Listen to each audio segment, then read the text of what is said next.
9h08, nós começamos o Liberdade de Opinião, indo direto ao Rio de Janeiro. Vamos até lá para ouvir o jornalista Sidney Rezende. Tudo bem, Sidney? Bom dia, hein? Bom dia, senhoras e senhores, bom dia também. Você sabe que uma colunista disse para mim assim, senhoras e senhores é uma coisa muito para gente de idade. A CNN americana não usa, ela usa o você. Eu fiquei um pouco com medo, mas eu vou manter, porque desde o início eu usei esse termo, né, para falar para as pessoas que nos acompanhavam, né? Peço desculpas para quem não gosta, mas vai um bom dia geral aí. E os senhores e senhoras já viram uma marca, né, Colombo? É impossível agradar toda a massa, né? Mas já virou um símbolo, um bordão seu aqui, viu, Sidney? Todo mundo espera você chegar para falar isso. É o seu pimba na gorduchinha, como... Talvez não tanto. É como o narrador dizia, como o Osmar Santos, né? Osmar Santos que dizia. Agora, de qualquer maneira, não chega a ser assim. Não chega a ser assim tão significativo, mas enfim, estou à sua disposição. Muito assunto hoje, né, Colombo? Vamos lá, porque daqui a pouquinho, daqui 50 minutos arredondando, começa mais um dia de depoimentos na CPI da pandemia. Hoje, com o depoimento do diretor-presidente da Anvisa, Antônio Barra Torres.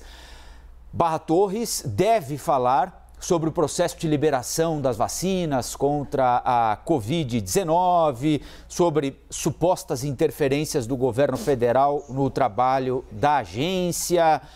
Sidney, queria que você falasse um pouquinho sobre o que esperar do depoimento do almirante Barra Torres, diretor-presidente da Anvisa. A Anvisa fez, nesse processo todo de aprovação de vacinas, aquilo que se espera de uma agência de Estado, não de um órgão de governo. É possível atribuir à Anvisa alguma culpa por uma eventual lentidão no nosso processo de vacinação? Ou a Anvisa está sendo rigorosa como tem de ser? Colombo, eu acho que a Anvisa foi se acertando, viu? Ela foi se acertando e foi dando respostas rápidas. É bem verdade que há ainda uma insatisfação de parte dos integrantes da CPI com relação a essa decisão momentânea, com relação à aprovação ou não da Sputnik V, porque a posição oficial da Anvisa foi pela não utilização, a julgar pela documentação que recebeu. Embora o laboratório russo tenha dito que a Anvisa não tem interpretado corretamente esta documentação. De qualquer maneira, este é um ponto sensível para o dia de hoje. Penso que, apesar da grande expectativa, acho que Barra Torres vai sair bem, porque ele até já disse que vai levar um caminhão de documentos, vai levar seus assessores, vai pedir ajuda ali aos universitários, se precisar, para questões mais delicadas.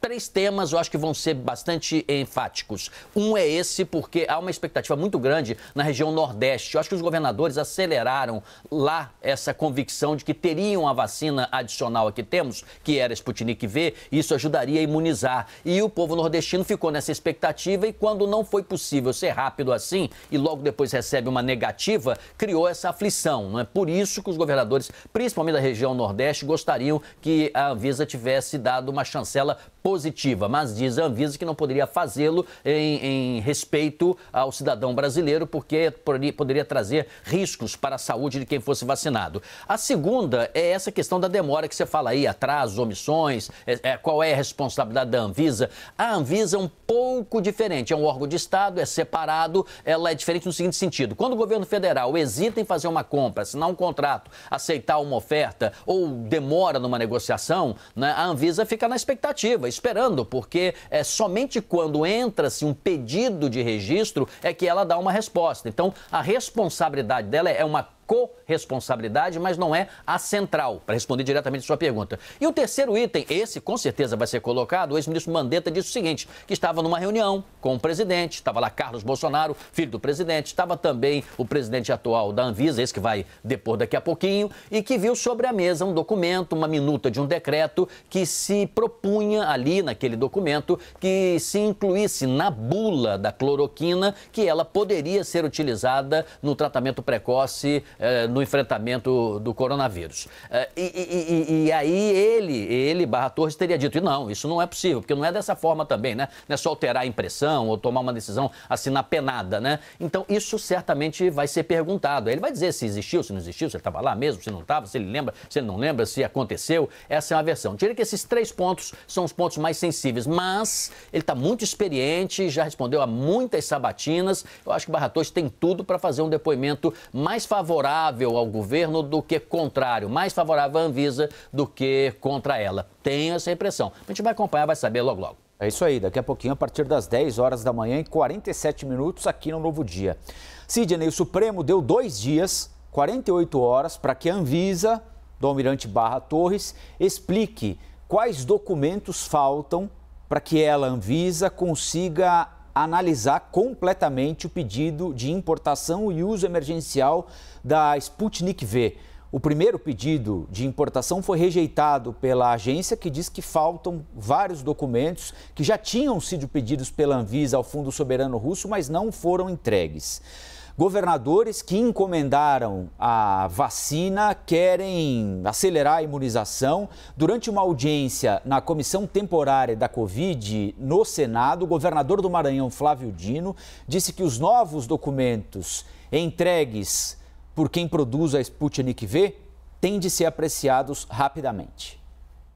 Não houve ainda a marcação de uma nova reunião da Anvisa para apreciar esses novos documentos, que descartariam a presença desse vírus, adenovírus replicante. Bom, então que o governador Flávio Dino, que é um dos interlocutores com o Fundo Soberano Russo para trazer a Sputnik V para cá, por meio do consórcio de governadores do Nordeste, está dizendo que a Sputnik V entregou, quem produz a Sputnik V, entregou os documentos, ou uma parte deles pelo menos, que a Anvisa dizia estavam faltando para autorizar a importação.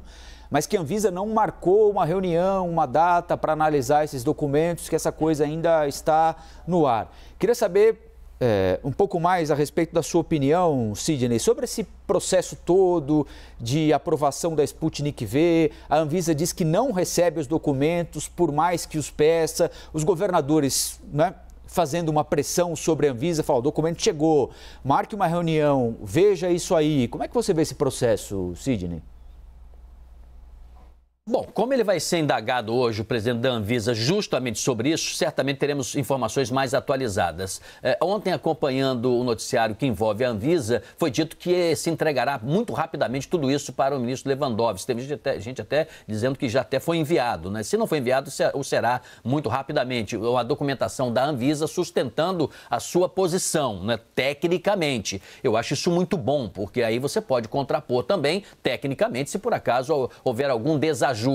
Mas se for algo concreto, né, vai exigir, evidentemente, novas documentações. Sim, a pressão, ela é legítima. Pode ser que exista até uma pressão do Supremo e como existe dos governadores, não vejo nenhum problema, porque dentro da tese até jornalística, né, o problema não é a pergunta, é a resposta, é o que a Anvisa vai responder. A princípio, eu acho positivo que uma entidade de Estado, uma agência reguladora, tenha muito cuidado e que se sustente em elementos e argumentos técnicos do que políticos. Prefiro que seja assim, embora respeite esta representação política, porque ela é o posto avançado do povo, né? Vamos dizer assim, seja um vereador, um deputado estadual, um deputado federal, um senador, um presidente da República ou um governador. Mas a Anvisa diz que está baseada em dados concretos. Chegou-se a dizer até por parte dos russos que o Brasil estaria sendo pressionado pelos americanos e somente por isso é que impediu que a Sputnik V fosse adotada aqui, já que ela é adotada em 60 países, né?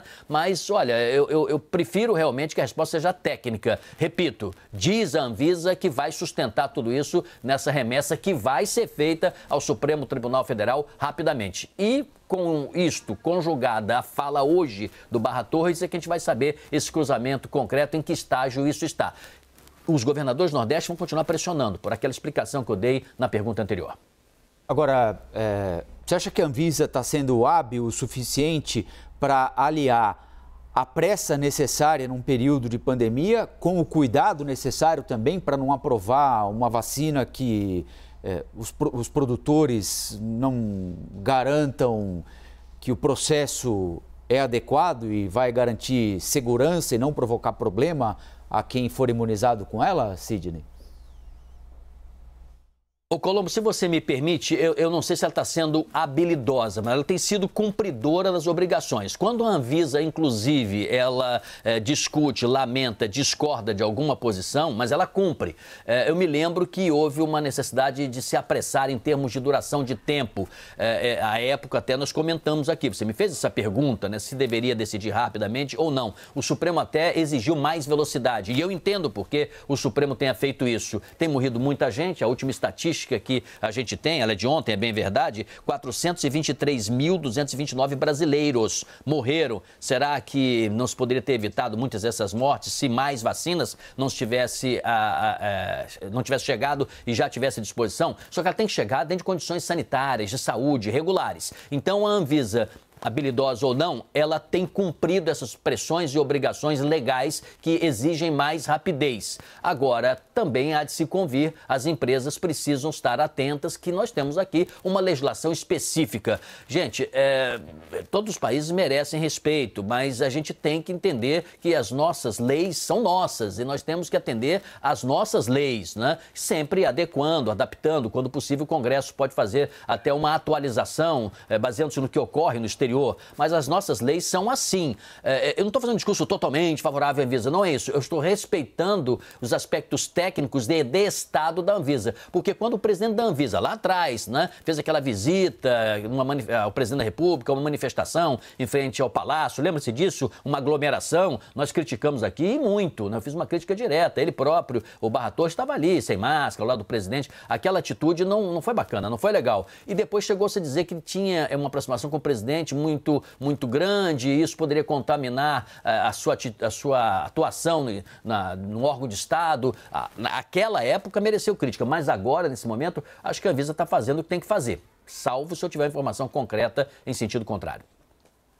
O senador Humberto Costa, PT Pernambuco, membro titular da CPI da pandemia, protocolou um pedido para que o atual ministro da Saúde, Marcelo Queiroga, preste um novo depoimento à CPI.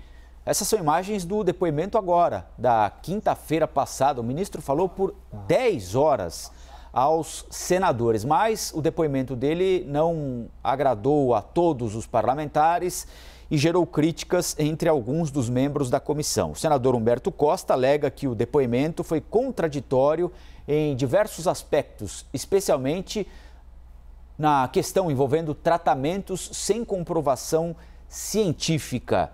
Sidney, queria que você falasse, a partir do depoimento de 10 horas da quinta-feira passada, você acha que sobraram dúvidas? Houve alguma incoerência? O ministro da Saúde tem de ser ouvido novamente?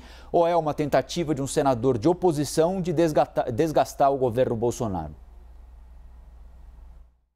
É uma tentativa do senador de oposição, evidentemente, desgastar o governo federal. Sim, mas acho que o ministro Queiroga também foi um depoimento ceifado, de fato, de contradições, escapou pela tangente, respondeu muito laconicamente coisas que ele já tinha falado anteriormente. Acho que ele poderia ser convocado, sim, mas não agora. A discordância, e aqui vou usar a nossa liberdade de opinião, a discordância técnica em benefício do Brasil, não é política, em benefício do Brasil, é que ele volte a falar, ele é o ministro atual, mas mais adiante, é bom deixar transcorrer um pouco mais os depoimentos, se colher mais informações. Já teremos, dia 19, o ex-ministro Pazuello vai trazer muitos elementos importantes. Ele ficou mais tempo no período em que estava à frente do Ministério da Saúde do que o atual está, que chegou há pouco tempo. E é a oportunidade do ministro Queiroga permanecer também um pouco mais e tomar melhor conhecimento, que ele disse até que que estava há pouco tempo, e é verdade, não tinha ali domínio de tudo. Então é bom esperar. Acho que ele poderia voltar sim, mais adiante. São 90 dias de CPI, se é que ela não vai ser prorrogada, né? Então, acho que reúne-se mais elementos e toca-se para frente. Agora, se os senhores senadores apreciarem o pedido do senador Humberto Costa e for definitivo, sim ou não, né? Então, agora já se mata essa possibilidade de retorno.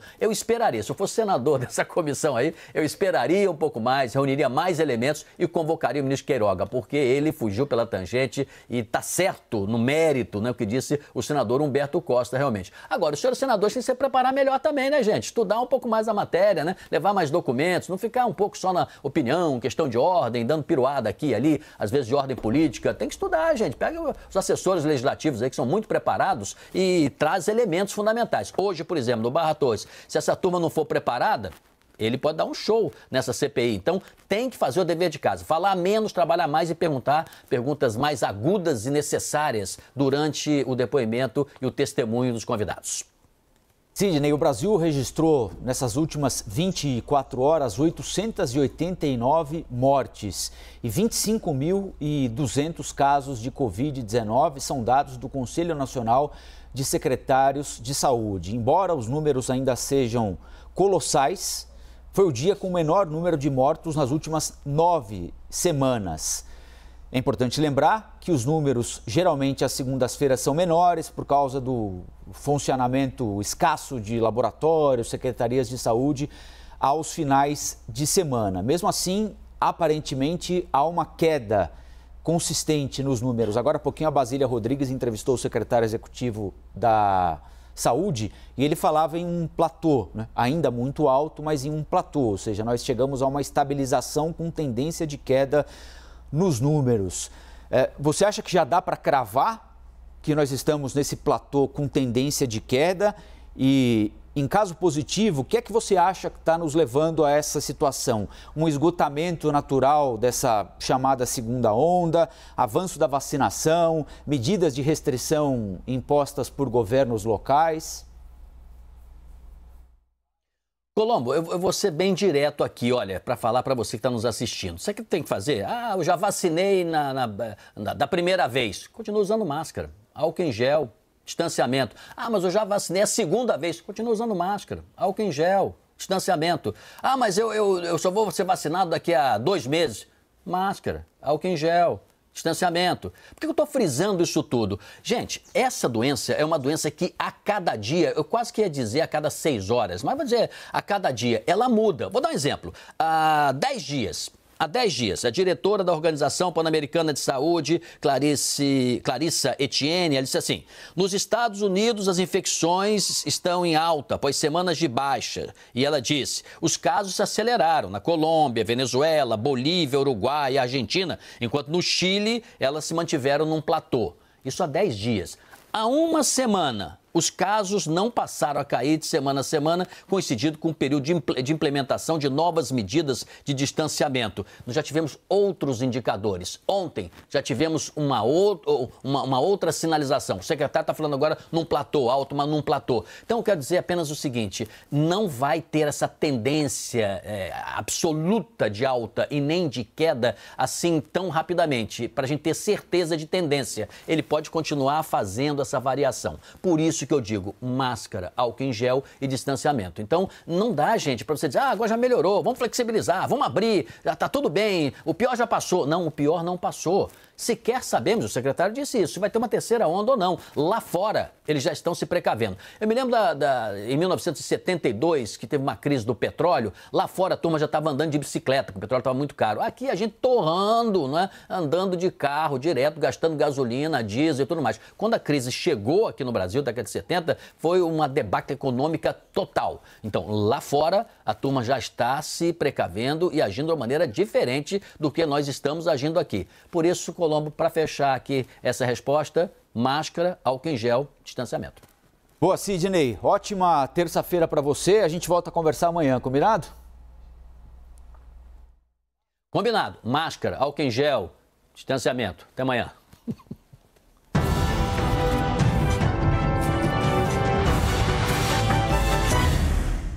As opiniões emitidas pelos comentaristas do quadro não refletem necessariamente a posição da CNN.